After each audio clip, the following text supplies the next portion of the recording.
नमस्कार दोस्तों, मेरा नाम है दुर्गेश। आप देख रहे हैं इन्वेस्ट विद दुर्गेश। चैनल पे अगर आप पहली बार आए हैं तो इसको लाइक, सब्सक्राइब एंड शेयर कर लीजिए। आपको बहुत सारी इन्फॉर्मेशन मिलेगी इस पे।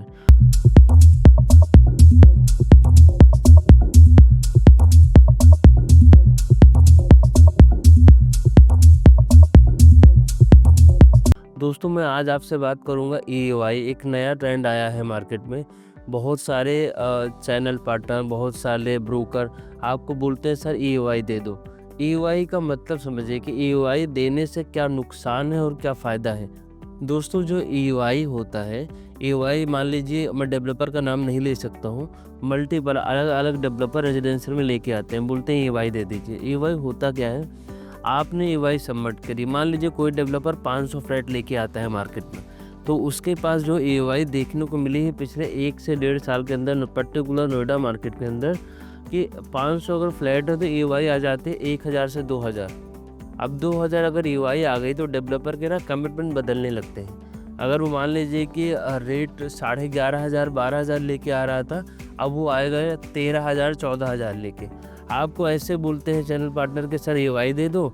ईओआई देने के बाद जो लॉन्चिंग होगी 4,000 आप 5,000 आप, यानी मान लीजिए अगर उनका प्री लॉन्च रेट है 10,000, लॉन्चिंग रेट आएगा लगभग मान के चलिए 15,000 रुपये। दोस्तों, ऐसा नहीं होता। ये मार्केट को ना हम ही लोग महंगा कर रहे हैं। अगर आप देखोगे, नोएडा 4 भागों में बना है। Noida expressway, greater Noida, Noida extension और सेंट्रल नोएडा। नोएडा एक्सप्रेसवे पे दोस्तों 2 BHK का सेगमेंट ही खत्म हो गया। जितने भी लॉन्चेस आ रहे हैं आज, वो 3, 4 और 5 BHK में आ रहे हैं। यानी मिडिल क्लास अब प्रॉपर्टी नहीं ले सकता है रेजिडेंशियल में, यानी फ्लैट नहीं खरीद सकता है पर्टिकुलर नोएडा एक्सप्रेसवे पे। वो क्यों नहीं खरीद सकता? क्योंकि ये एक स्कैम है। रियल एस्टेट ना स्कैम है। जो ईओआई वाला फॉर्मेट आया है 2 साल से, ये एक स्कैम है। आप समझ नहीं पाते। आपने देखा होगा दोस्तों, 2009 में अथॉरिटी एक अलॉटमेंट लेके आती है। 2009 में 22,000 प्लॉट की अलॉटमेंट आई थी यमुना पर, 18, 20 और 22 डिबे। ये वहाँ पे 22,000 लोग के आसपास 21,000 कुछ समथिंग डेटा था, एग्जैक्ट मुझे नंबर याद नहीं आ रहा है। तो वहाँ पे सबके अलॉटमेंट आ जाती है। पूरे 22,000 अलॉटमेंट आई है। गूगल करिएगा, मेरी बातों पे मत जाइएगा। पर्टिकुलर डेटा मैं आपके साथ शेयर कर रहा हूँ। 2009 में 22,000 प्लॉट की एक साथ अलॉटमेंट आती है। उसके बाद अथॉरिटी ना अब स्कीम निकालती है, 400 प्लॉट लेके आएंगे और आवेदन आ जाएंगे 1,000। तो होता क्या है, यही ट्रेंड ना, ये अथॉरिटी से इंस्पायर होकर डेवलपर लेके आ गए हैं। डेवलपर अपने फ्लैट को इतना हाइप मार्केटिंग करेंगे, न्यूज़पेपर ऐड देंगे, होर्डिंग लगा देंगे। जो ब्रोकर होते हैं, इनके चैनल अप हो जाते हैं। इनकी जो कमीशन होती है, वो कमीशन इनका अप कर दिया जाता है कि आप 500 ईओआई ले लोगे तो ये हो जाएगा, वो हो जाएगा। और जो बड़े डेवलपर हैं, जो बड़े ब्रोकर्स हैं, मैं नाम नहीं ले सकता किसी भी कंपनी का, वो पर ईओआई के अगेंस्ट कोई 1 लाख कमीशन दे रहा है, कोई 50,000 पर चेक कमीशन दे रहा है। ऐसे चीज़ें उठाई जाती हैं। दोस्तों, आप ईओआई मत दो।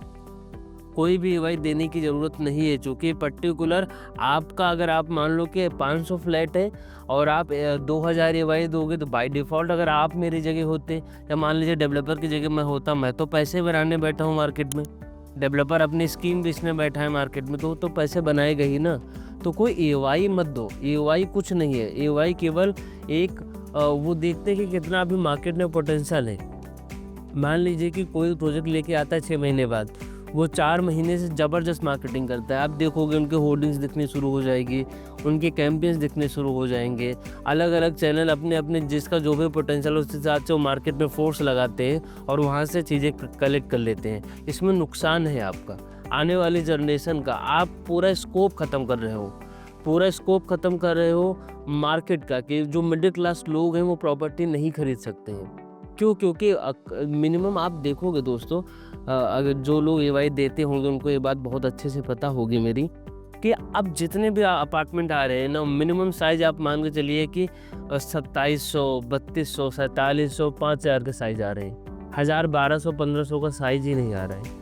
और वो 2 BHK का सेगमेंट, जैसे मैंने बताया, एक्सप्रेसवे में पर्टिकुलर 2 BHK सेगमेंट ख़त्म होने की वजह से, अब मान लीजिए कोई फ्लैट खरीदना चाह रहा है एक्सप्रेसवे पे, तो उसका बजट मिनिमम 4 से 5 करोड़ होना चाहिए, वरना वो फ्लैट नहीं खरीद सकता। जो सोसाइटी ऑलरेडी डिलीवर्ड है वहीं पे ले सकता है रीसेल में, फिर इसकी बुकिंग नहीं हो सकती है। तो ये क्यों हुआ? क्योंकि हम ही लोग नहीं समझ पा रहे हैं। जब क्लाइंट उस तरीके से, मान लीजिए अगर आपके पास फ़ोन गया, आपको कुछ लालच दिया गया, सर आपका प्री लॉन्च ये होगा, आपकी लॉन्चिंग ये होगी, आप उस लालच में मत आइए। अगर आप लोग संभल जाओगे तो मार्केट संभल जाएगी। वरना आपने देखा होगा कि ये ट्रेंड आया कहाँ से? ये पहले चलता था दुबई में। दुबई में ईओआई का कॉन्सेप्ट चलता था। दुबई के बाद बॉम्बे में चलना शुरू हुआ। बॉम्बे में ज़बरदस्त चलता है, उसके बाद ये गुड़गाँव आया। गुड़गाँव के बाद अभी नोएडा आ गया। दिल्ली में भी उतना ज़्यादा 1, 2, 3 डेवलपर छोड़ दो, तो बाकी अपना ईओआई वाला कॉन्सेप्ट नहीं है। वहाँ पे आओ, आपको कुछ चीज़ें पसंद आती हैं तो आप बुकिंग कराओ। आप उनके जो पेमेंट है, सीएल पे पेमेंट आता है, आप बैंक लोन लेते हो, जो भी उनका प्रोसेस है आगे का फर्दर, वो पेमेंट करके आप अपनी प्रॉपर्टी बुक करा सकते हो। लेकिन ईओआई आने की वजह से चीज़ें बिल्कुल बदल गई हैं। आपको एक तरीके से आप देखोगे कि आपने कोई बाजी मार ली, लेकिन ऐसा कुछ नहीं। दोस्तों एक बात बताओ मुझे कि आपने मान लो कि अभी आप देखोगे, मैं नाम नहीं लूँगा, ये कभी मैं कवर करूँगा कि मिनिमम ना 11-12 करोड़ के अपार्टमेंट आने लगे। 11 करोड़ की प्रॉपर्टी क्या 2 साल के अंदर वो 50 करोड़ की हो जाएगी या 22 करोड़ की हो जाएगी? नहीं होगी। 1.5 करोड़ की प्रॉपर्टी 3 करोड़ में हो जाएगी। 5 करोड़ की प्रॉपर्टी 10 करोड़ में हो जाएगी। इतने महंगे लॉन्चेस आ रहे हैं, तो कोई भी ईओआई मत दो। मेरा निवेदन है आपका, कोई भी ईओआई मत दो, क्योंकि मार्केट आप ही खराब कर रहे हो और ये किसी और के लिए नहीं खराब कर रहे हैं, आप अपने लिए ही खराब कर रहे हो। मेरा नीचे नंबर दिया गया है, अधिक जानकारी के लिए उस पर कॉल करिए। हम लोग ऑन कॉल कंप्लीट डेप्थ में बातें करेंगे, चीज़ें और आपको मैं समझाने का प्रयास करूँगा। Thank you so much for watching me.